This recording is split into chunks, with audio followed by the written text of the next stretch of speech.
লেবু পর্বচার দেশের সবথেকে বিলাসবহুল ৫ তারকা হোটেল দ্য প্যারাডাইস ঢাকায় যাদের স্থায়ী বসবাস। হোটেলে যাওয়ার প্রয়োজনীয়তা তাদের খুব একটা দেখা যায় না, তবুও সাবা বেশ কয়েকবার এসেছে এখানে। কখনো বান্ধবীর সাথে সুইমিং পুলের পাশে দাঁড়িয়ে ছবি তুলতে, কখনো অফিসের কোনো মিটিংয়ের উদ্দেশ্যে, আবার কখনো বাবা মায়ের সঙ্গে ডিনার করতে। তবে ভুলক্রমেও কখনো টের পায়নি এই হোটেলের মালিকই একদিন হবে তার স্বামী। স্বামী শব্দটার সঙ্গে কখনো মানিয়ে নিতে পারেনি সাবা। মন সায় দিতে চায় না। সাবকাত তার স্বামী, তার সঙ্গে জোর করে বাবা মা বিয়ে দিয়ে দিয়েছে। ব্যাস এতটুকুই। এতকাল মন সাবকাতকে মেনে নিতে না পারলেও আজকাল আবার অস্বীকারও করতে পারছে না। এই দারুণ দ্বিধাদ্বন্দ্বের মাঝেই কাটছে দিনকাল। বিয়ের পরপর সাবকাতের সঙ্গে খুব একটা কথা হতো না সাবার। মনের অন্তরস্থল থেকে তার প্রতি এক ধরনের অনীহা, এক ধরনের বিরক্তি জন্মে গিয়েছিল। একটা ছেলে বিয়ের আগে কি করে তার হবু স্ত্রীর মতামত না নিয়ে বিয়ে করতে পারে? সাবকাত বিয়ের আগে তার সঙ্গে কথা বলারও প্রয়োজন বোধ করেনি বলে তার প্রতি রাগটা যার পরনাই বেশি ছিল। রাগ ধীরে ধীরে কমতে শুরু করে। সাবা নিজেকে বোঝাতে সক্ষম হয়, এভাবে জীবন চলে না। সাবকাতের মৃত্যু পথযাত্রী বাবার শেষ ইচ্ছা পূরণার্থে বিয়েটা করেছিল তারা মনের বিরুদ্ধে। লোকটা বিয়ের পরপরই মৃত্যুবরণ করে চলে যায় অচেনা এক দেশে। বাঁধনে আটকে পড়ে যায় এই দুটো মানুষ। কোনো এক অজানা কারণে সবার সহ্যই হয় না সাবকাতকে। ছেলেটার গাম্ভীর্য, সোজাসাপটা কথা বলা, কাউকে তোয়াক্কা না করা, নিজের সিদ্ধান্ত অন্যের ওপর চাপিয়ে দেওয়া, এসব নিয়ে সাবার বিরক্তির শেষ নেই। সাবকাতও যে এই বিয়েটা নিয়ে খুব একটা উচ্ছ্বসিত নয় বেশ বুঝতে পারছিল সাবা। ভেবেছিল ঠান্ডা মাথায় কথা বলে দুজনে আলাদা হয়ে যাওয়ার সিদ্ধান্ত নেবে। তবে এই ছেলের মাথা শেষ কবে ঠান্ডা হয়েছিল সম্ভবত সে নিজেও জানে না। ডিভোর্সের কথা তুলতেই তাই দিল জানে মেরে ফেলার হুমকি। সাবা এই ছেলেটাকে বুঝতে পারে না এক বিন্দুও না। বাইরে বাইরে সে এমন একটা ভাব দেখায়, সাবার উপস্থিতিতে যেন তার মাঝে বিরক্তির ছড়াছড়ি, অথচ ভেতরে ভেতরে ঠিকই সাবার জন্য উদ্বিগ্ন সে। না হলে সেদিন জোর করে সাবাকে নিজের সঙ্গে নিয়ে বের হতো না। তাহলে কি সাবকাত ভালোবেসে ফেলেছে সাবাকে? প্রশ্নটা জেগে মনে উঠতেই তাচ্ছিল্যের হাসি হাসল সাবা। ভালোবাসবে, তাও আবার সাবকাত আলমের মতো যন্ত্রমানব? এ যেন অসম্ভবেরও ঊর্ধ্বে। গাড়ি প্যারাডাইসের সামনে থামতেই হইচই পড়ে গেল। হোটেলের ভেতর থেকে ম্যানেজার নিজে ছুটে এলো, সঙ্গে হোটেলের আরও কয়েকজন কর্মকর্তা। মিষ্টি গলায় স্যার স্যার স্যার বলছে অনবরত। তাদের মিষ্ট ভাষাকে উপেক্ষা করে সাবকাত পা রাখল হোটেলের ভেতরে। সাবাও প্রবেশ করলো তার পিছু পিছু। হোটেলের কর্মকর্তারা একবার তাকে বসতে বলছে, একবার জিজ্ঞেস করছে কি খাবে, একবার বলছে পুরোটা হোটেল ঘুরে দেখাবে কিনা। এসব আকম্বিক আপ্যায়ন পরে পেয়ে সাবাও নেহায়েত কম বিরক্তি নয়। একটা সময় পাত্তা পেতে ভালোবাসতো সে, তবে আজকাল কারো এক বিন্দু পাত্তা পেলেও যেন গা জ্বলে যায় বিরক্তিতে। সাবকাত রিসিপশনে গিয়ে কি যেন করছে। সাবা হোটেলের লবিতে দাঁড়িয়ে চোখ ঘুরিয়ে দেখছে চারপাশ। মাথার উপরে বিশাল বিশাল ঝাড়বাতি, একপাশের দেয়াল জুড়ে দামি দামি পেন্টিং, শোপিস, ধবধবে সাদা রঙের সোফা সজ্জিত করে রাখা চারপাশে। লবি থেকে কিছুটা দূরে চোখ গেল সবার একটা দরজার বাইরে। চমৎকার আলোকসজ্জা। এই দরজার অপর প্রান্তে হোটেলের পার্টি হল, ওখানেই নিশ্চয়ই সাবকাত নিয়ে যাবে সাবাকে। রিসিপশন থেকে ফিরে এলো সাবকাত, তবে সেই পার্টি হলেও দিকে এগিয়ে গেল না। দীপ্ত পায়ে হেঁটে পা বাড়ালো লিফটের দিকে। সাবা অনিশ্চিত ভঙ্গিতে পিছু নিল সাবকাতের। কাছে ঘেরা গোলাকার লিফট, ভেতর থেকে পুরো হোটেলের প্রতিটি তলায় কি হচ্ছে না হচ্ছে দেখা যায়।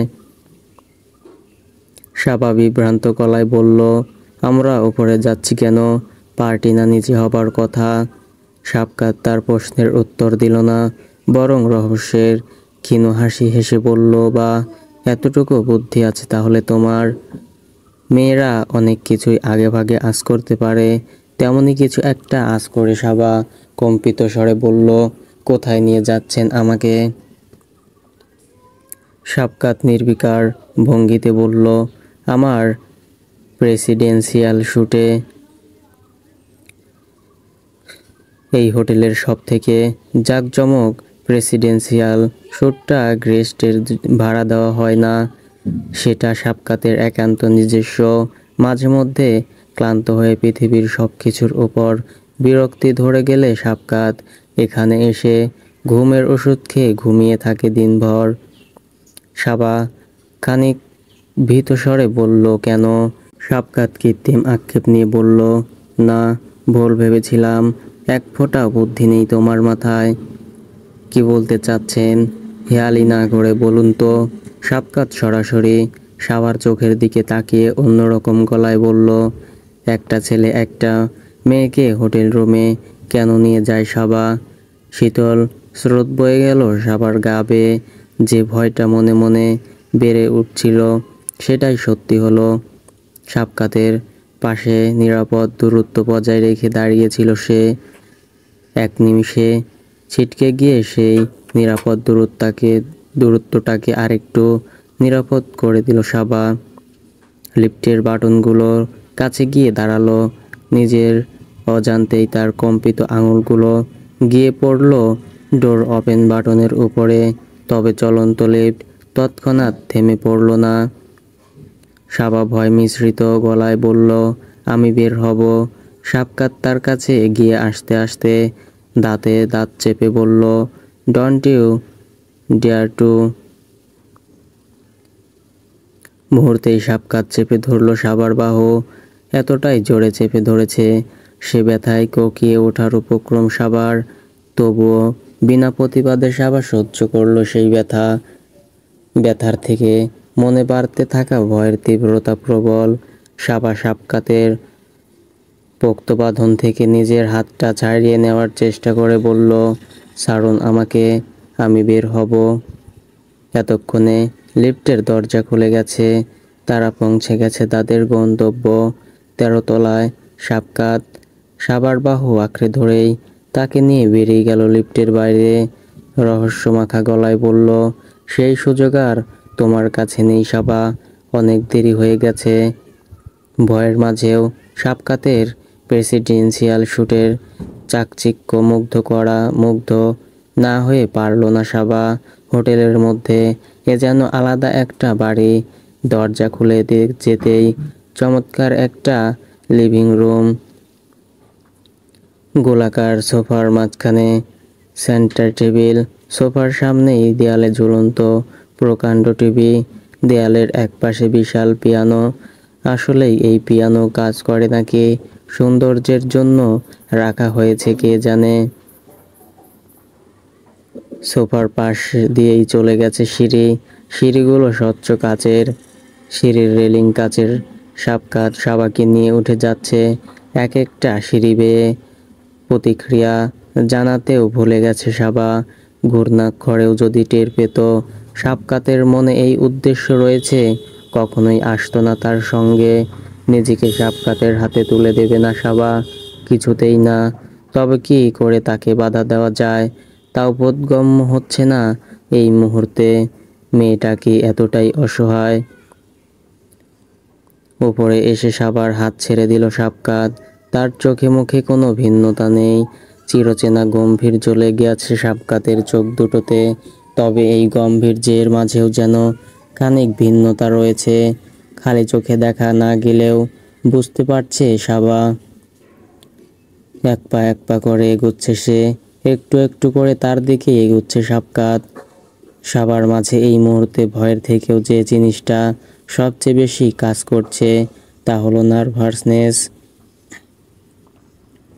বিয়ের পর থেকে সাবকাত তার কাছে আসার কোনো চেষ্টা করেনি, সেই হামলার রাত বাদে। তাই তার নতুন অদেখা এই রূপটা দেখে বেশ ঘাবড়ে গেছে মেয়ে। পেঁচাতে পেঁচাতে ধবধবে সাদা একটা কজেটে এসে ঠেকলো সাবার পিঠ।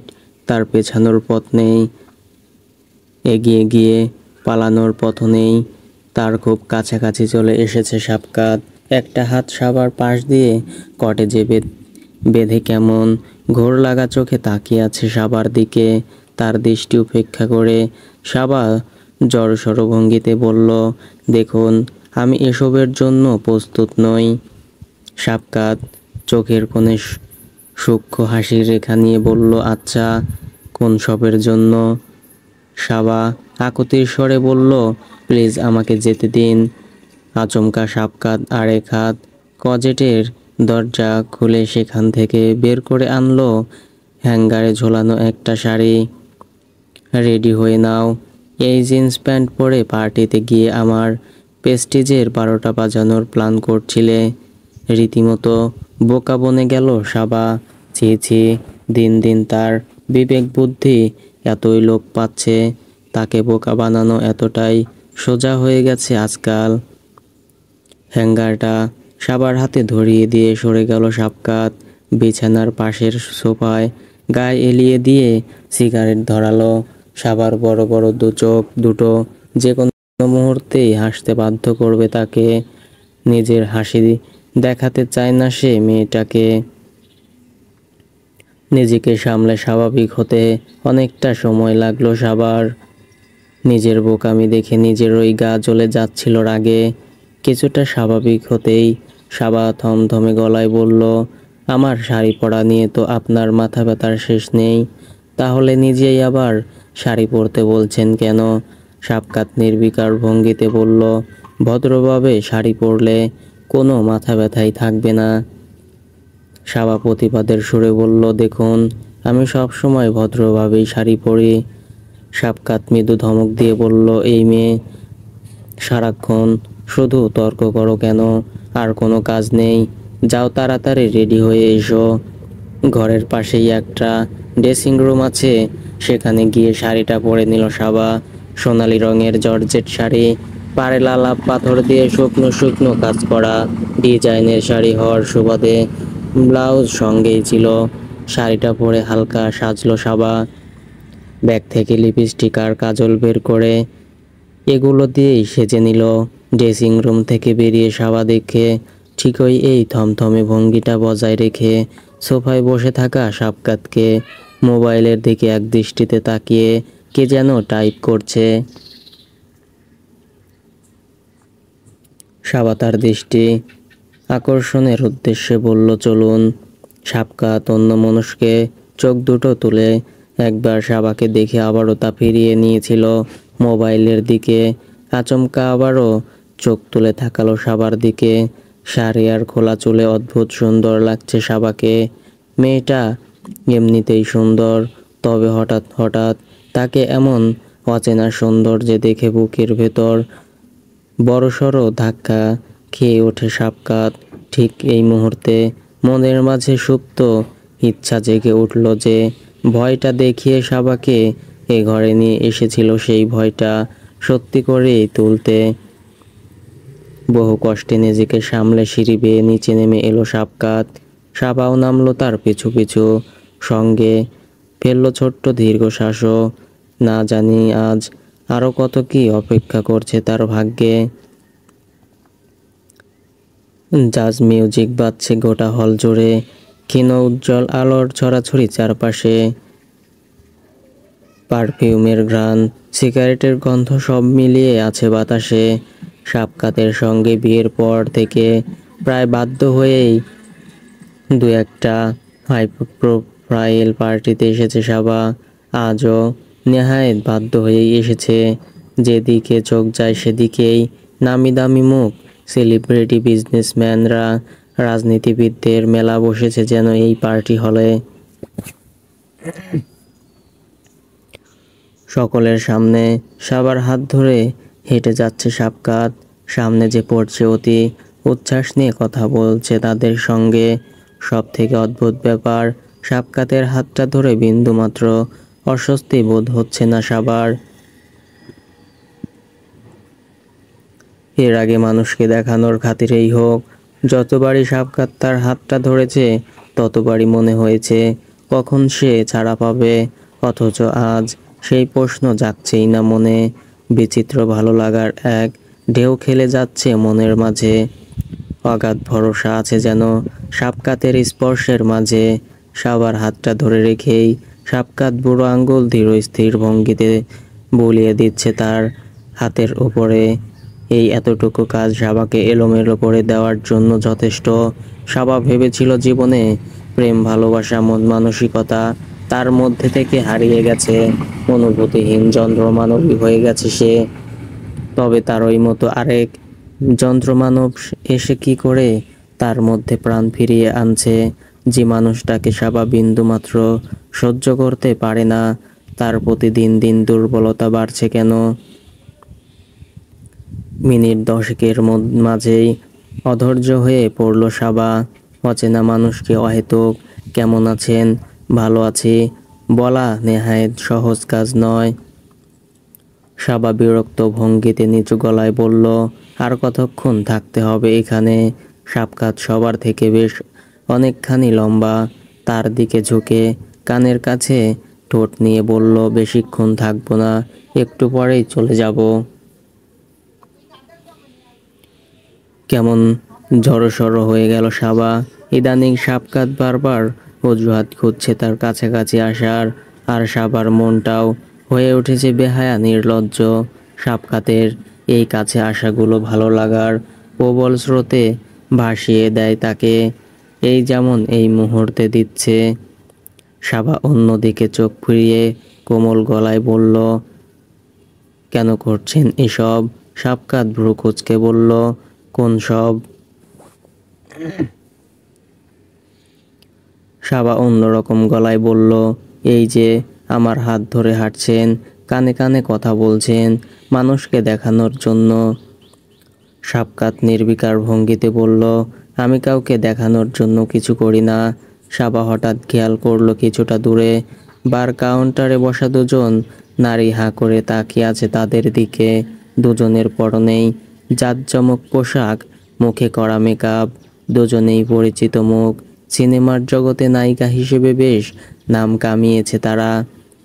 তাদের এমন তাকিয়ে থাকা দেখে সরে যেতে চাইল সাবা, কিন্তু শাবকাত তার হাতের পোক্ত বাঁধনে আটকে ফেলল সাবাকে। তার দৃষ্টি অনুসরণ করে শাবকাতও তাকালো তাদের দিকে। তৎক্ষণাৎ ওই দুজন নায়িকা অন্যদিকে ফিরে।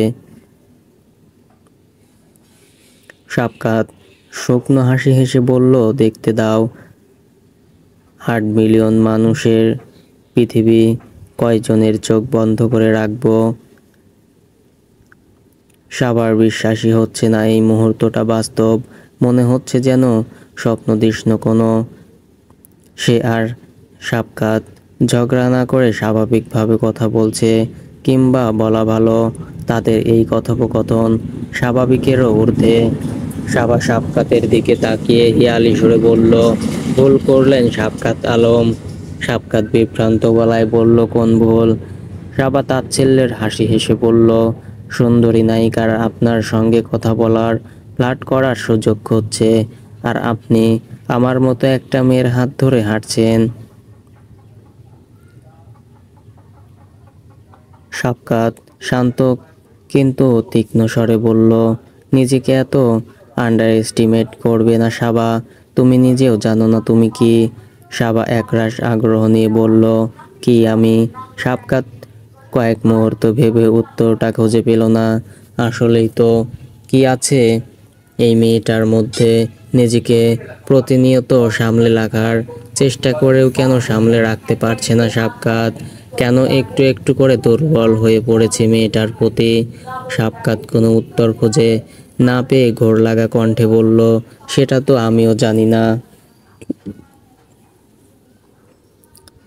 সাবার কি যে হলো, লজ্জা পেয়ে হেসে উঠল মেয়েটা। তার হাসি দেখে বুকে বড়সড় একটা ধাক্কা খেল সাবকাত। একটা মানুষের হাসি এত সুন্দর হতে পারে, সে হাসলে যেন হেসে ওঠে আশেপাশের সব কিছু। হাসির রেশ ঠোঁট ছাড়িয়ে লেগে থাকে চোখ দুটোর মাঝেও। সাবাকে কখনো হাসতে দেখেনি সাবকাত। গম্ভীর নির্বিকার মেয়েটার প্রতি তার বরফের মন গলতে শুরু করেছিল। এই হাসিটা যেন তাকতে স্ফুলিঙ্গের মতো কাজ করলো। বরফ গলে রীতিমতো জল হয়ে গেল। সাবা ঠোঁট থেকে হাসিটা মুছে ফেলতে যাবে ঠিক তখনই সাবকাত ব্যাকুল স্বরে বলল, প্লিজ হাসিটা ধরে রাখো, এই প্রথম হাসতে দেখলাম তোমাকে।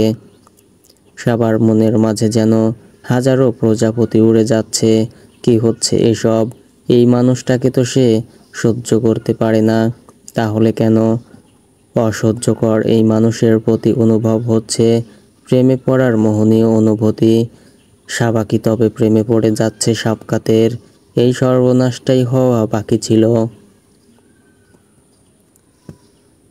জাতীয় সংসদের এমপি নিয়াজুল করিম প্রবেশ করল পার্টিতে।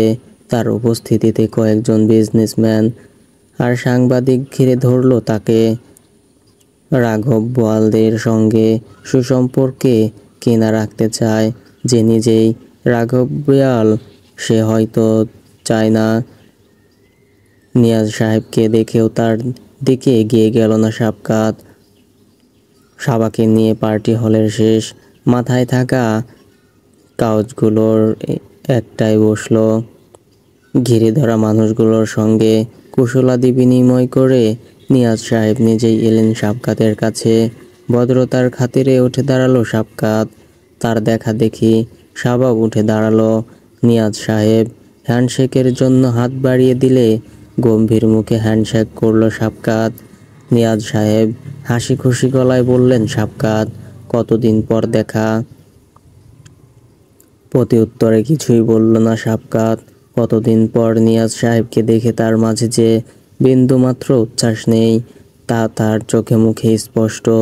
গম্ভীর গলায় সাবাকে পরিচয় করিয়ে দিয়ে বলল, আমার ওয়াইফ সাবা আমির।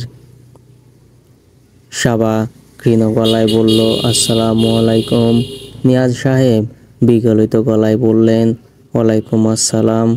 আরে ম্যাডাম, আপনাকে তো না চেনে। আপনার রিপোর্টে তো সারা দেশ তোলপাড়। চাপা অস্বস্তি বোধ করলো সাবা। নিয়াজ সাহেবের দলের নেতার নাম উল্লেখ করেই তো রিপোর্ট করেছিল সাবা। অস্বস্তিও যদিও কিছুই নেই, যা সত্যি তাই বলেছে সাবা রিপোর্টে। একটা মানুষ দিনের পর দিন অন্যায় করে যাবে, তার আশেপাশের কেউ জানতে পারবে না, তা তো হয় না। কাউকে না কাউকে তো অন্যায়কারীর আসল চেহারাটা টেনে সামনে আনতেই হবে। নিয়াজ সাহেব বসলেন সাবকাত ও সাবার বিপরীতে থাকা কাউচে। তার পাশে দাঁড়িয়ে দলের কয়েকজন সাঙ্গপাঙ্গ লোকটাকে দেখার পর থেকে সাবকাতের বিরক্তি যেন সকল সীমানা ছাড়িয়ে গেছে। একে পার্টিতে ইনভাইট কে করেছে, পার্টিতে কাকে ডাকা হচ্ছে না হচ্ছে, এসব তুচ্ছ বিষয় নিয়ে মাথা ঘামায় না সাবকাত। এই দায়িত্ব ইভেন্ট ম্যানেজারের। এখন মনে হচ্ছে ইভেন্ট ম্যানেজারের দায়িত্বচ্যুত না করা পর্যন্ত স্বস্তি নেই। রাজনীতির সঙ্গে জড়িত মানুষদেরকে বরাবরই এড়িয়ে এসেছে সাবকাত। দেশের সব থেকে বড় বিজনেসম্যান হিসেবে তাদের সঙ্গে যতটুকু যোগাযোগ রক্ষা করা না করলেই নয়, ততটুকু যোগাযোগ রেখেছে। তবে এবার সাবার উপরে হামলার ঘটনার পর থেকে তাদের প্রতি এক ধরনের ঘৃণা জন্মে গেছে তার। যদিও হামলার আজ সাবার উপরে পড়তে দেয়নি সাবকাত। নিয়াজ সাহেব সরল গলায় বললেন, সাবকাত, আমি কিন্তু আজ তোমার কাছে একটা আর্জি নিয়ে এসেছি। সাবকাত থমথমে গলায় বলল, কি আর্জি? নিয়াজ সাহেব বাচ্চাদের মতো জেদ ধরে বললেন, না করতে পারবে না কিন্তু। সাবকাত নির্বিকার ভঙ্গিতে বলল, আপনার আরজি পছন্দ না হলে অবশ্যই না বলবো। মনে মনে অবাক না হয়ে পারল না সাবা। বেচারা এমপি সাহেব যেখানেই যান পাত্তার বন্যা বয়ে যায় তার উপর দিয়ে, অথচ সাবকাত এক বিন্দুও পাত্তা দিচ্ছে না তাকে। নিয়াজ সাহেব হাসি হাসি গলায় বললেন, দেখো সাবকাত, আমার বয়স হয়ে যাচ্ছে, আমারও 10 বছর আগে অবসর নেওয়ার কথা আমার, তবুও টিকে আছি জনগণের সেবা করার জন্য। সব কিছুরই তো একটা সীমা আছে। আগামী নির্বাচনে আমি দাঁড়াতে চাচ্ছি না, চাচ্ছি আমার জায়গাটা যোগ্য কাউকে ছেড়ে দিয়ে স্বস্তির নিঃশ্বাস ফেলতে। সাবকাত তীক্ষ্ণ গলায় বলল, আপনি কি আমাকে সেই যোগ্য কাউকে হতে বলছেন? নিয়াজ সাহেব প্রশংসার সুরে বলল, মাশাল্লাহ, কি বুদ্ধি তোমার! এই বুদ্ধির জোরেই তো আমার অবসনের জন্য সবথেকে যোগ্য মানুষটা তুমি। সূক্ষ্ম হাসির রেখা ফুটে উঠল সাবকাতের ঠোঁটের কোণে।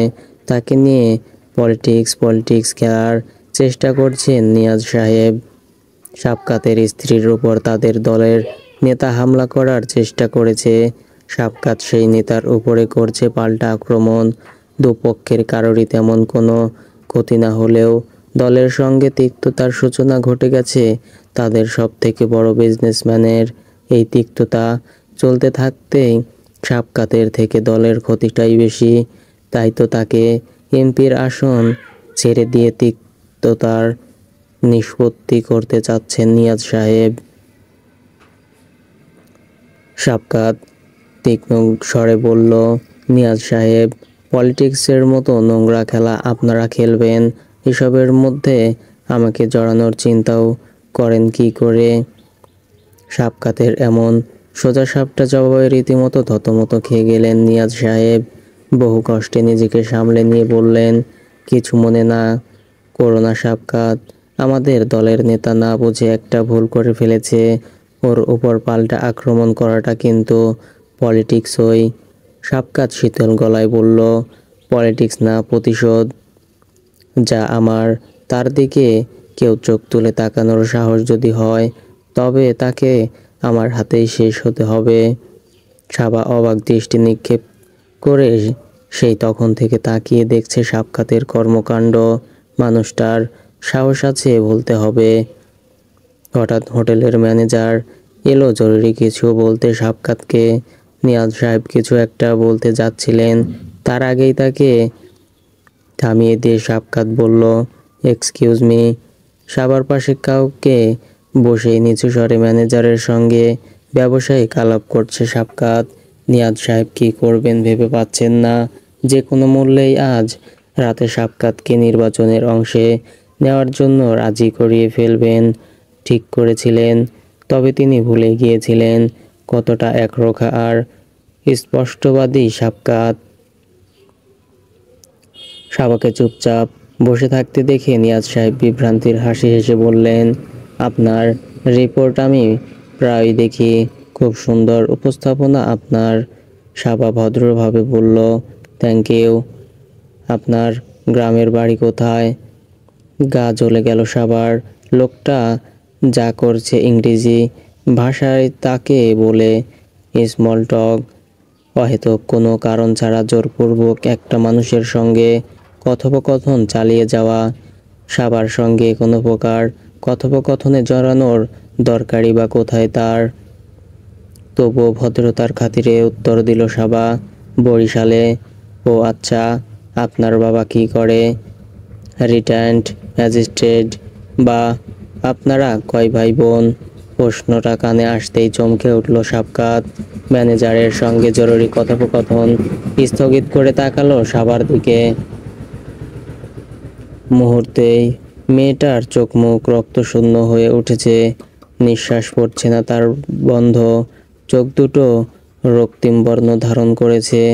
সাবকাত বিরক্ত গলায় নিয়াজ সাহেবের উদ্দেশ্যে বলল, ওর কয় ভাই বোন তাতে আপনার কি? আর কোনো প্রশ্ন খুঁজে পান না? নিয়াজ সাহেব ভ্যাবাচ্যাকা খেয়ে গেলেন যেন।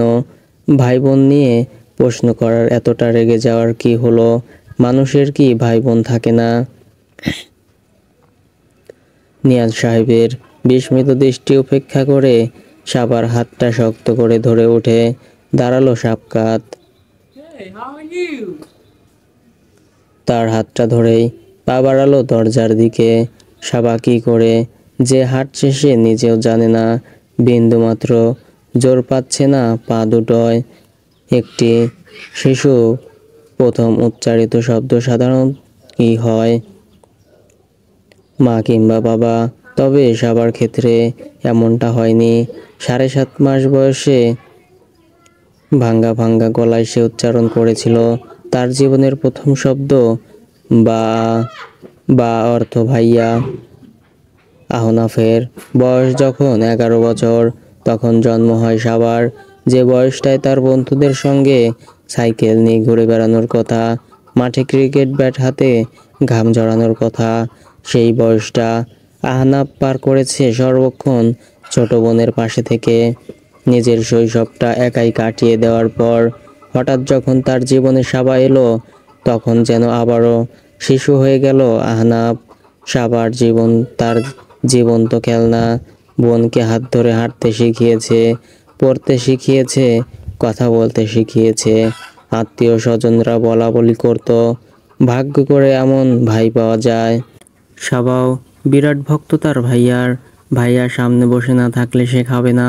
ভাইয়ার স্কুল থেকে ফিরতে একটু দেরি হলেই কেঁদে বাড়ি মাথায় তুলবে। ভাইয়া ফিরে এলেই আবার সব ঠিকঠাক খিলখিলিয়ে হেসে 2 হাত বাড়িয়ে দেবে আহনাফের দিকে। আহনাফ বিনা বাক্যে ব্যয় তাকে কোলে তুলে নিয়ে ঘুরে বেড়াবে পুরো বাড়ি জুড়ে। ভাই বোনের জোরালো এই বন্ধন দেখে ফাহমিদা বেগম মজার ছেলে বলতেন, বোনকে তো এক মুহূর্ত চোখের আড়াল করিস না, বোনের বিয়ে হয়ে গেলে কি করবি? আহনাফ সবার মাথায় হাত বুলিয়ে গম্ভীর গলায় বলতো, বোনকে বিয়েই দেব না কখনো। একটা ছেলে যে তার বোনকে এতটা ভালোবাসতে পারে, আহনাফকে না দেখে বোঝার উপায় নেই। আমির সাহেবের তখন চিটাগংয়ে পোস্টিং। আহনাফ এইচএসসি শিক্ষার্থী। নিজেকে ঘরবন্দি করে দিনরাত এক করে পড়াশোনা করছে।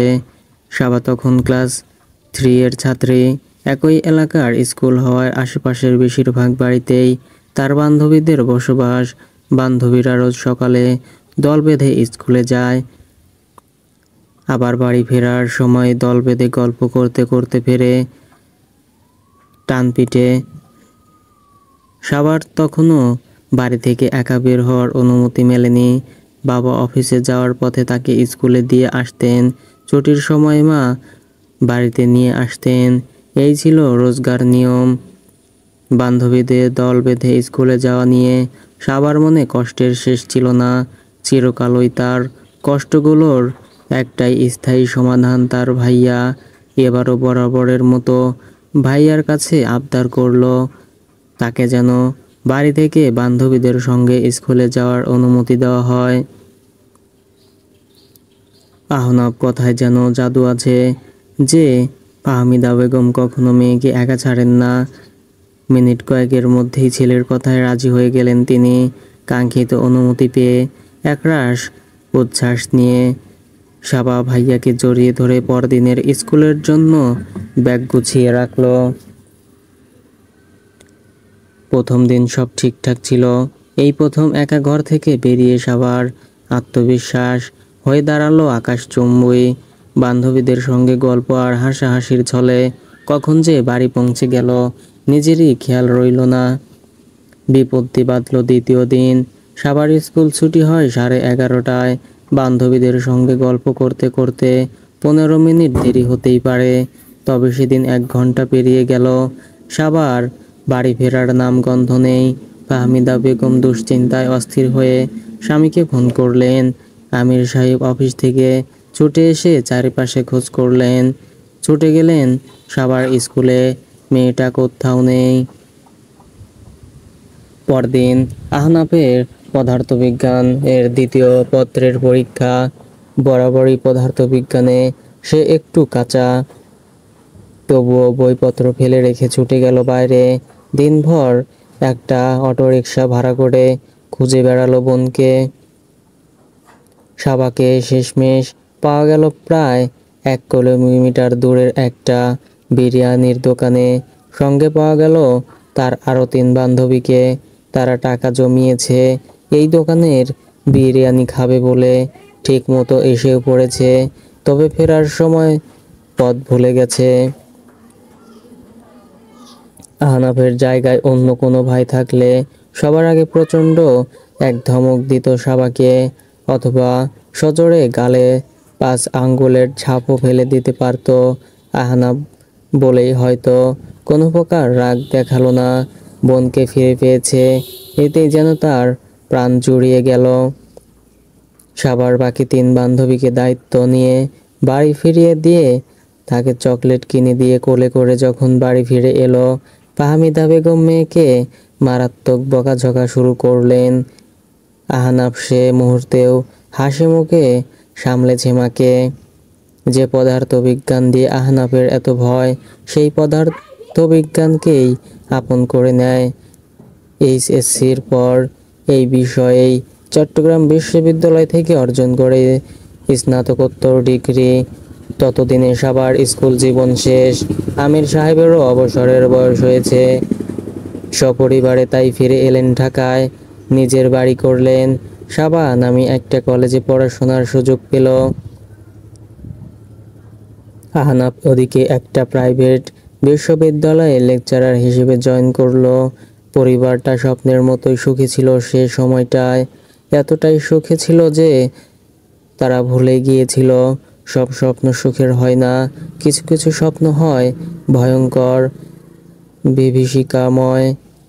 এক একটা সেমিস্টারের ক্লাস নিতে এক এক রকম আনন্দ পেত আহনাফ। প্রত্যেকটা ক্লাসেই আলাদা আলাদা মুখ, সকলেই আগ্রহ ভরা চোখে তাকিয়ে থাকে তার দিকে।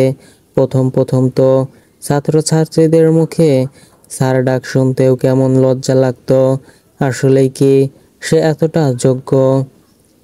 সময়ের সঙ্গে সঙ্গে অবশ্য কেটে যায় অস্বস্তিটা। 3 বছর ধরে একনিষ্ঠতার সাথে চাকরিটা করেছে। ছোটবেলায় খেলনা গাড়ি খেলতে খেলতে স্বপ্ন দেখেছিল তার নিজেরও একটা গাড়ি হবে। টাকা জমিয়ে সত্যি করেছে সেই স্বপ্নটাকেও। ততদিনে সাবা এইচএসসি পাশ করে ভর্তির সুযোগ পেয়েছে তার ইউনিভার্সিটিরই জার্নালিজম বিভাগে। 2 ভাই বোনের আনন্দের কোনো সীমা নেই। দুজনে একসঙ্গে গাড়িতে খুনসুটি করতে করতে ইউনিভার্সিটিতে যায়। বয়সে বড় হলেও ভাইয়ার কাছে এখনো তোষাবা সেই ছোট্ট বাচ্চাটি। গাড়িতে যেতে যেতে কিছু পছন্দ হলে সাবা বাচ্চাদের মতো বায়না ধরে। আহনাফও হাসি মুখে গাড়ি থামিয়ে বোনকে কিনে দেয় তার পছন্দের বস্তুটি। সাবা যে সেমিস্টারে ইউনিভার্সিটিতে ঢুকলো, সেই সেমিস্টারের প্রথম ক্লাসেই জীবনটা বদলে যায় আহনাফের। ফার্স্ট ইয়ারের সঙ্গে প্রথম ক্লাসে সাধারণত আলাপচারিতাই হয়ে থাকে।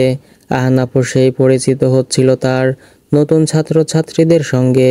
হঠাৎ চোখ পড়ল সামনে থেকে দ্বিতীয় সারিতে বসে থাকা একটা মেয়ের দিকে। মেয়েটা নিষ্পলক তার দিকেই তাকিয়ে আছে, যেন এ জীবনে কোনোদিন পলক ফেলেনি সে, কিংবা পলক কী করে ফেলতে হয় তার জানা নেই। যথেষ্ট সুদর্শন যুবক আহনাফ। একটা মেয়ে একবার খেয়াল করে তাকে দেখবে নিশ্চিতভাবে, আরেকবার ঘাড় ঘুরিয়ে দেখবে। মেয়েটার এই উৎসুক দৃষ্টিতে অভ্যস্ত সে, তাই কিছু মনে না করে উড়িয়ে দিল ব্যাপারটা। পরিচিত হওয়ার সময়ে জানা গেল মেয়েটার নাম ইতি। অবাক করা বিষয় হলো এরপর থেকে ফার্স্ট সেমিস্টারের সঙ্গে থাকা প্রত্যেকটা ক্লাসে আহনাফ খেয়াল করে ইতি বসেছে সামনের সারিতে। ঠিক প্রথম দিনের মতো করেই হাঁ করে চোখ দিয়ে গিলছে তাকে। আহনাফ বরাবরই শান্ত প্রকৃতির একটা ছেলে। ভেতরে ভেতরে মেয়েটার উপর রাগ হলেও বাইরে তা প্রকাশ করতে পারল না। যে ছেলে নিজের বোনকেই কোনোদিন ধমক দেয়নি, সে ছাত্রীর সঙ্গে উঁচু গলায় কথা বলবে কি করে? সাবা ছোটবেলা থেকেই আহনাফের সব থেকে প্রিয় বন্ধু। তাদের ভাই বোনের সম্পর্কে বন্ধুত্ব সর্বদাই দাঁড়িয়েছিল স্বর্গকে বন্ধুত্বের জায়গা থেকে। ইতির বেহায়া দৃষ্টির কথা আহনাব বলেছিল সাবাকে। সেই থেকে দিনরাত ভাইয়াকে খেপাতে শুরু করে সাবা। আহনাব নতুন একটা শার্ট পরলে সাবা মজার ছলে বলবে, শার্টটা কে দিল ভাইয়া? ইতি ভাবি নাকি? আহনাব প্রতি উত্তরে থমথমে গলায় বলে, তোর সমবয়সী একটা মেয়ে, তোর ভাবি কি করে হয় গাধা? সোজা সাপটা উত্তরে বলে, ওমা, তোমার বউ মানেই তো আমার ভাবি, সে বয়সে আমার ছোট হোক বা বড়। আহনাব বোনের কান মলে দেওয়ার জন্য হাত বাড়াতেই ছুটে যায় সাবা। আহনাবও ছোটে তার পিছু পিছু। দুই বড় বাচ্চার কাণ্ড দেখে দূর থেকে হাসেন ফাহমিদা বেগম এবং আমির চৌধুরী। জীবনটা এই মুহূর্তে সুন্দর ছিল। ব্যাপক দুশ্চিন্তা বা ভয়ের কোনো জায়গায় ছিল না মনে। মাঝে মাঝে সবার ইচ্ছে হয় ঠিক সেই সময়টায় ফিরে গিয়ে সময়টাকে আটকে দিতে, যতই সবই যাতে চলে নিজ নিয়মে, থেমে থাকবে শুধু সময়। অথচ এর চেয়ে অসম্ভব ইচ্ছার হয় না। সব থেকে থেমে থাকলেও সময় কি আর থাকে? প্রথম সেমিস্টার প্রায় শেষের দিকে। ইতির সাহস কেবল আহসানের দিকে একদৃষ্টিতে তাকিয়ে থাকার মাঝে সীমাবদ্ধ রইল না। একদিন সবগুলো ক্লাস শেষে ফ্যাকাল্টি রুমে বসে কেন যেন আহনাব ফার্স্ট সেমিস্টারের রেজিস্ট্রেশনের খাতা খুলেই চমকে উঠল রীতিমতো। ভাঁজ করে রাখা একটা নীল রঙের কাগজের সাইজ সিলকোটের সমান, তবে তাতে সম্বর্ধনযুক্ত এক লাইনের চিঠি। গোটা গোটা মুক্তার মতো অক্ষরে লেখা, আহনাব স্যার, আপনার দিকে একবার নজর করে তাকালে কি খুব বেশি ক্ষতি হয়? ইতি, বলুন তোকে। পরীক্ষার খাতা দেখার সুবাদে ছাত্রছাত্রীদের হাতের লেখার সঙ্গে পরিচিত আহনাব। পরিচিত না হলেও শেষের নাম নিয়ে যে রহস্য করা হয়েছে তাতেই বোঝা যায় চিঠির মালিক ইতি। নিজের নামটা লিখেও আবার অনুমান করতে বলেছে আহনাবকে।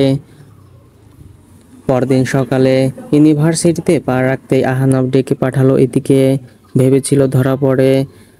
চোরের মুখোমুখি যেমন অপরাধের আর আতঙ্ক লেগে থাকে, ইতির অবস্থা হবে ঠিক তেমন।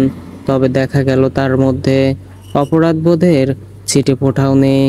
উল্টো আত্মবিশ্বাস নিয়ে দাঁড়িয়ে আছে তার সামনে। আহনাব সেই চিঠিটা ইতির সামনে মেলে বলল, এসবের মানে কি ইতি? ইতি ভয় না পেয়ে উল্টো সাহসী গলায় বলল, সেটা তো আপনি বলবেন। মানে? ইতি দুষ্টুমির ছলে বলল, বলুন। আমাকে নজর করে দেখলে কি ক্ষতি হয় আপনার? মেয়েটার সাহস দেখে রীতিমতো চমকে গেল আহনাব। তবুও নিজেকে সামলে নিয়ে কঠিন গলায় বলল, তোমার বিরুদ্ধে আমি ব্যবস্থা নিলে তুমি যে এই ইউনিভার্সিটিতে আর পড়তে পারবে না সেটা জানো? ইতি রহস্যের হাসি হেসে বলল, জানি। এটাও জানি যে আপনি এমনটা করবেন না। আহনাব বিরক্ত হয়ে ভ্রু কুঁচকে বলল, কি চাচ্ছ তুমি? আপনাকে। শান্তশিষ্ট আহনাব যে কত বছর পর রেগে অগ্নিমূর্তি ধারণ করলো সে নিজেও জানে না। রাগ তার চোখে মুখে স্পষ্ট হয়ে ফুটে উঠেছে। নাকের পাটা লাল বর্ণ ধারণ করেছে, দাঁতে দাঁত চেপে ধরেছে। তার রাগের এসব লক্ষণ গায়ে না মেখে ইতি বলল, আপনি কি বোঝেন না? আপনাকে না পেলে আমার জীবনটাই বৃথা হয়ে যাবে। ইতির মুখে কখনো স্যার ডাক শোনেনি আহনাব। তাকে আলাদা দৃষ্টিতে পছন্দ করে বলেই হয়তো কখনো এই ডাকে ডাকেননি তিনি। আহনাব দাঁতে দাঁত চেপে বলল, তোমার মতো বয়সে অনেক কিছু না পেলেই জীবনটাকে বৃথা মনে হয়। তোমার মনে হওয়া নিয়ে আমার কিছুই যায় আসে না। ইউনিভার্সিটির ভেতরে এমন দুঃসাহস আর দেখাবে না, ক্ষতিটা তোমারই হবে। ইতি বেহায়া গলায় বলল, তাহলে বাইরে দুঃসাহস দেখানোর সুযোগ করে দিন। মানে? আমার ফ্রেন্ড রিকোয়েস্ট অ্যাকসেপ্ট করে নিন। আহনাব থমথমে গলায় বলল, আমি আমার স্টুডেন্টদের সাথে ফ্রেন্ডশিপ করি না। সেদিনের পর থেকে সত্যিকারের দুঃসাহস দেখাতে শুরু করলো ইতি। আহনাব তার ফ্রেন্ড রিকোয়েস্ট অ্যাকসেপ্ট না করলেও তার প্রত্যেকটা পোস্টে নিয়ম করে কমেন্ট করতো সে। এদিকে আহনাফের ফ্রেন্ড লিস্টে 14 গোষ্ঠীর সমস্ত আত্মীয় স্বজন রয়েছে। মেয়েটা এমন সব কমেন্ট করে বসতো যে রীতিমতো লজ্জায় পড়ে যেতে হতো তাকে। আহনাব ছুটির দিনে বাবা মার আর বোনকে নিয়ে কোনো রেস্টুরেন্টে গেছে। চোখ ঘুরিয়ে দেখবে পাশে টেবিলে বসে আছে ইতি, তার দিকে তাকিয়ে মিটিমিটি হাসছে। আহনাব খোঁজ নিয়ে জানতে পারে তাদের বাড়ির উল্টো দিকের বিল্ডিংয়েই থাকে ইতি। দিনরাত আহনাবের গতিবিধি নজরে রাখে সে। সর্বক্ষণ আশেপাশে কেউ থাকলে বেহায়া নজর নিক্ষেপ করে রাখলে অস্বস্তিতে গা জ্বলে যাওয়ার কথা। আহনাফের ক্ষেত্রেও হয়েছিল তেমনটাই। তবে কবে যে নিজের অজান্তেই ইতির এসব কর্মকাণ্ডে সে অভ্যস্ত হয়ে যায় আহনাব নিজেও জানে না। ক্লাসের সব থেকে নিয়মিত মেয়ে ইতি। প্রথম সেমিস্টার থেকেই তার অ্যাটেন্ডেন্স শতভাগ। তবে একদিন অবাক হয়ে আহনাব লক্ষ্য করলো ইতি অনুপস্থিত। সেদিন ফেসবুকেও নেই তার কমেন্টের রোল। নিজের উপর নিজেই বিরক্ত হয়ে উঠল আহনাব। মেয়েটার অনুপস্থিতিতে তো তার খুশি হওয়ার কথা, অথচ ভেতরে ভেতরে তার হাহাকারের ছড়াছড়ি। সেদিনই প্রথমবারের মতো নিজ থেকে সে ফোন করেছিল ইতির নম্বরে। সম্ভবত সেই ফোন কল থেকেই সূচনা ঘটে আহনাবের সর্বনাশের। আপনি কি সত্যি আমাকে নিজ থেকে ফোন করেছেন, নাকি আমি স্বপ্ন দেখছি? সেদিন আহনাব ইতিকে ফোন করার পর ঝলমলে কণ্ঠে ঠিক এই কথাটাই বলেছিল সে। আহনাব গম্ভীর গলায় বলল, ঢং রেখে স্বাভাবিকভাবে কথা বলো। ক্লাসে আসোনি কেন আজ? ইতি উচ্ছ্বসিত ভঙ্গিতে বলল, দাঁড়ান তো, নিজেকে চিমটি কেটে দেখি। সত্যিই আপনি ফোন করেছেন নাকি সবই আমার কল্পনা? আহনাব থমথমে গলায় বলল, তুমি যদি এই মুহূর্তে ফাজলামি বন্ধ না করো তাহলে আমি ফোন কেটে দেব। ইতি আঁতকে উঠে বলল, সরি, ফোন কাটবেন না প্লিজ। কি সমস্যা তোমার? কোনো সমস্যা নেই। ক্লাসে আসছো না কেন তাহলে? ইতি হাসি মুখে বলল, তেমন কিছু না, 103 ডিগ্রি জ্বর নিয়ে বসে আছি।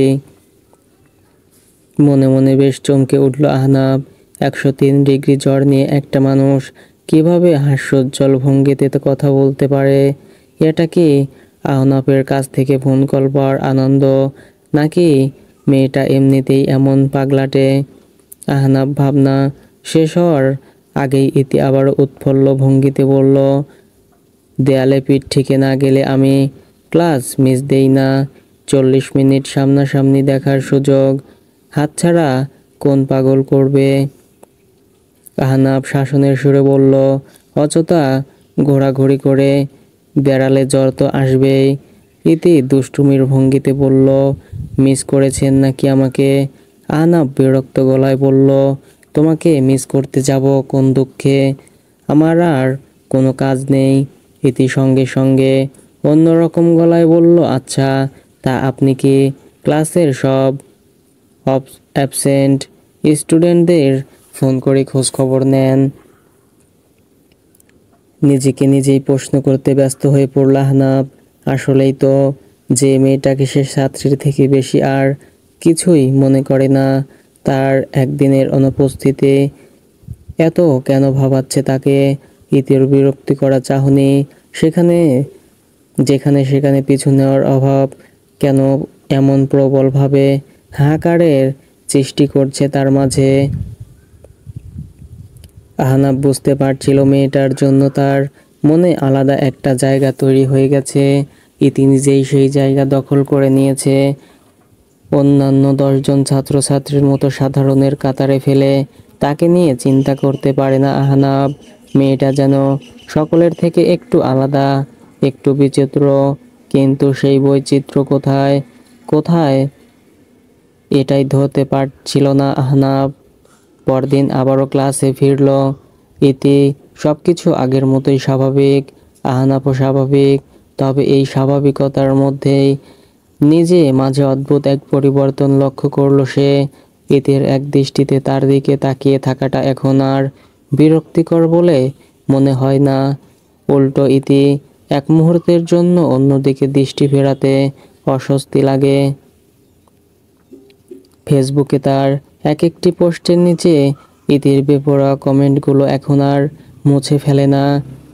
পরীক্ষার খাতা দেখা শেষ হয়ে গেলেও ইতির খাতা হাতে নিয়ে বেশ অনেকক্ষণ বসে থাকে আহনাব। এই খাতায় যে স্পর্শ লেগে আছে মেয়েটার। আহনাব বুঝতে পারছিল তার এই অনুভূতিগুলোকে প্রশ্রয় দেওয়া ঠিক হচ্ছে না।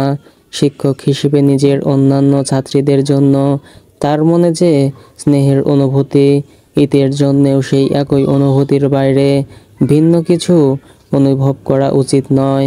তবে মন সকল প্রকার বাধা মানতে হয় ব্যর্থ। নিজেকে সংযত করে সামলে রেখেও কোনো লাভ হয় না। মন ঠিকই দিন শেষে ছুটে যায় পাগলাটে ওই মেয়েটার পানে।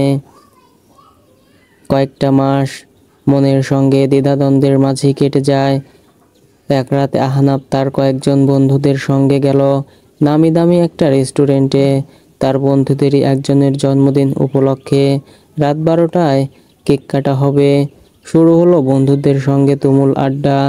আড্ডার এক ফাঁকে আহনাব অবাক হয়ে লক্ষ্য করলো দুটো টেবিলের পাশেই বসে আছে ইতি। বরাবরই মতোই বেহায়া দৃষ্টি নিক্ষেপ করে রেখেছে তার দিকে।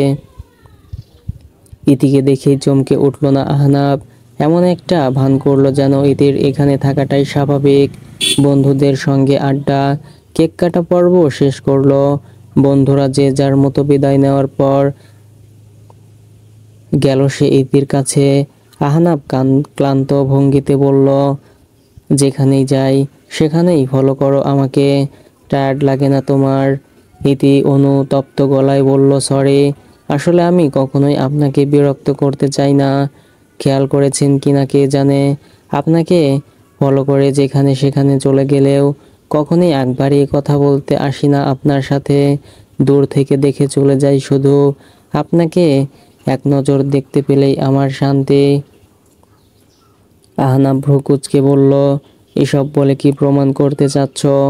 ইতি নির্বিকার ভঙ্গিতে বলল, কিছুই প্রমাণ করতে চাচ্ছি না, সত্যিটা বললাম শুধু। গাড়িতে ওঠো। ইতি অবাক গলায় বলল, কেন? এত রাতে একা একা বাড়ি ফেরার ইচ্ছে আছে। আমি চলে যেতে পারবো, আপনাকে কষ্ট করে ড্রপ করতে হবে না।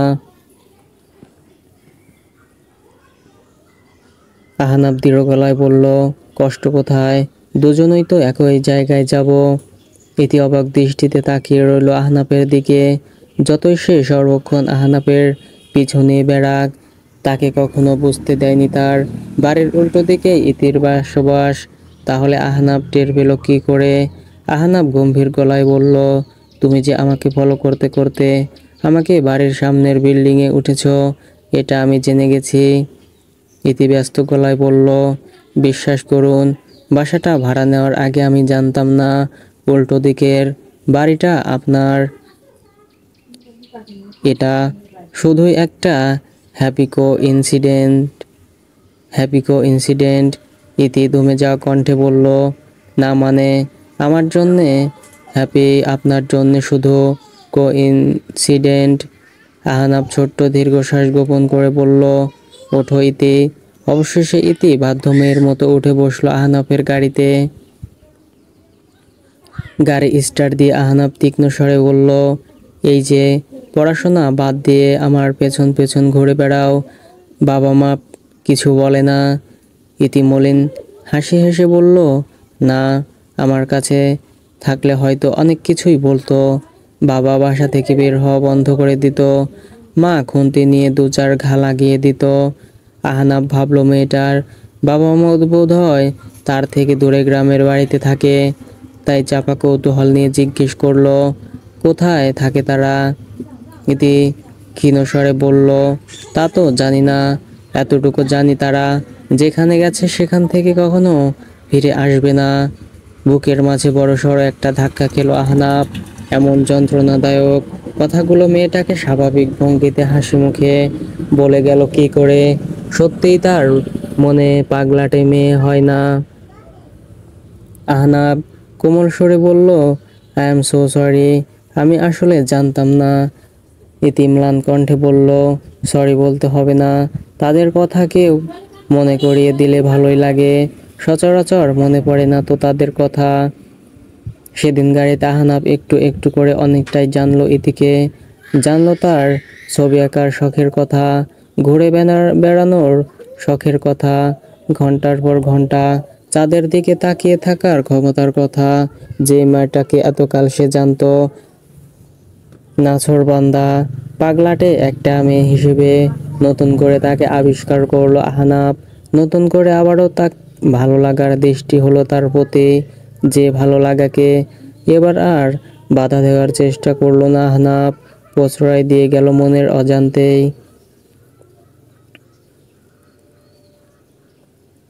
পরের ছুটির দিনে আহনাব ডাকলো ইতিকে বুড়িগঙ্গার পাড়ে। বুড়িগঙ্গা ঘুরে বেড়ানোর আদর্শ জায়গা নয়। একদিকে ব্যাগপত্র কাঁধে নিয়ে ব্যস্ত ভঙ্গিময় সকল বয়সী মানুষের লঞ্চে ওঠার দৃশ্য, আরেকদিকে একটু পরপর লঞ্চের হুইসেলার কালো ধোঁয়া। তবুও নৌকায় চড়ার লোভ সামলাতে না পেরে সেখানেই যাওয়ার সিদ্ধান্ত নিল আহনাব। ইতি গাঢ় লাল রঙের একটা শাড়ি পরে গেল সেখানে। আহনাফের পরনে ঠিক একই রঙের শার্ট। ইতির ভাষায় একই, হয়তো বলে হ্যাপি কো ইনসিডেন্ট। দুজনে নৌকায় চড়ে বসলো, নিঃশব্দে তাকিয়ে রইল ডুবন্ত সূর্যের দিকে। নীরবতার মাঝে যেন একে অপরের ভেতরটা বোঝার চেষ্টা করছে। অবশেষে নীরবতা ভঙ্গ করে আহনাব বলল, ইতি চোখ তুলে তার দিকে তাকিয়ে বলল, হুম। আহনাব লম্বা শ্বাস নিয়ে বলল, 2 বছর হয়ে গেল পাগলামি করে যাচ্ছ আমাকে নিয়ে। আজ যদি সেই পাগলামিগুলোকে আপন করে নেই তবে কি পাবো? ইতির চোখ দুটো নিমিষেই ভর্তি হয়ে গেল জলে। সে মেয়েটার মুখে সর্বক্ষণ কথাটা ঘুরপাক খায়। আজ সে নির্বাক, কি বলবে ভেবে না পেয়ে বেশ অনেকটা সময় অশ্রুমাখা চোখ দুটোতে তাকিয়ে রইল আহনাফের দিকে। অবশেষে নিজেকে সামলে নিয়ে চিরচেনা উৎফুল্ল ভঙ্গিতে বলল, কি আর পাবেন, আজ তো পাগলটাকেই পাবেন। সেদিন ঠিক সেই মুহূর্ত থেকে দুটো মানুষের জীবন জড়িয়ে গেল একে অপরের সঙ্গে। পরের 2 বছর আহনাব ও ইতি ভেসে বেড়ালো ভালোবাসায়। ইতির পাগলপাড়া ভালোবাসার বিন্দুমাত্র পরিবর্তন এলো না। ঠিক প্রথম দিনের মতো আজও সে বেহায়া দৃষ্টিতে তাকিয়ে থাকে ভালোবাসার মানুষটার দিকে। পার্থক্য শুধু সময়ের। তখন আহনাব তার কেউ ছিল না, আর আজ আহনাফের পুরোটা জুড়েই কেবল ইতি। আহনাব কাউকে জানায়নি তার ভালোবাসার মানুষটার কথা, কেবল তার আদরের ছোট বোন বাদে। আহনাব ভেবেছিল তার এবং ইতির সম্পর্কের খবর পেয়ে আনন্দে উচ্ছ্বাসে ফেটে পড়বে সাবা। আনন্দিত সে হয়েছিল বটে, তবে আনন্দের সাথে সাবাকে ঝেঁকে ধরেছিল একরাশ দুশ্চিন্তায় উদ্বিগ্ন হয়ে সাবা বলেছিল, এখনই কাউকে জানতে দিও না ভাইয়া। আহনাব দৃঢ় গলায় বলল, দিচ্ছি না তো, তুই খুব ভালো করেই জানিস প্রেম নিয়ে ঢাকঢোল পেটানোর মানুষ আমি না। সাবা চিন্তিত গলায় বলল, কেন? গোপনে রাখতে বললাম, বুঝতে পারছো কেন? সাবা ছোট্ট দীর্ঘশ্বাস গোপন করলো। ক্যাম্পাসে ব্যাপারটা জানাজানি হলে সবাই বাজে কথা বলবে, তোমার দিকে আঙুল তুলবে। আমি চাই না কেউ আমাকে নিয়ে বাজে কথা বলুক। সাবার এ কথায় আসলেই চিন্তায় পড়ে আহনাফ। আসলেই তো ক্যাম্পাসে হুটহাট সে এদিকে লাইব্রেরিতে ডেকে পাঠায়। সকলের চোখকে ফাঁকি দিয়ে তারা যায় ছাদে দেখা করতে। ব্যাপারটা এখনো চোখে পড়েনি কারো, তবে পড়তে কতক্ষণ? কেউ দেখে ফেললেই তো প্রশ্ন তুলতে পারে তার চরিত্রের উপর। ফ্যাকাল্টির কেউ দেখলে তো এদের বিরুদ্ধে ব্যবস্থাও নিতে পারে। আহনাব তৎক্ষণাৎ সিদ্ধান্ত নিয়ে ফেলল ক্যাম্পাসে ইতির সঙ্গে দেখা করা একেবারেই বন্ধ করে দেবে। সবার পিঠ চাপড়ে দিয়ে আহনাব বলল, চিন্তা করিস না, আমাকে নিয়ে কেউ বাজে কথা বলার সুযোগ পাবে না। বোনকে দেওয়া কোনো কথাই আহনাব অপূর্ণ রাখেনি কখনো, কেবল এই কথাটা বাদে। সো ফ্রেন্ডস, গল্পটি কেমন লেগেছে অবশ্যই কমেন্ট করে জানিয়ে দিবেন এবং নিত্য নতুন গল্প দেখতে চাইলে চ্যানেলটি সাবস্ক্রাইব করে পাশেই থাকবেন। Thanks for watching.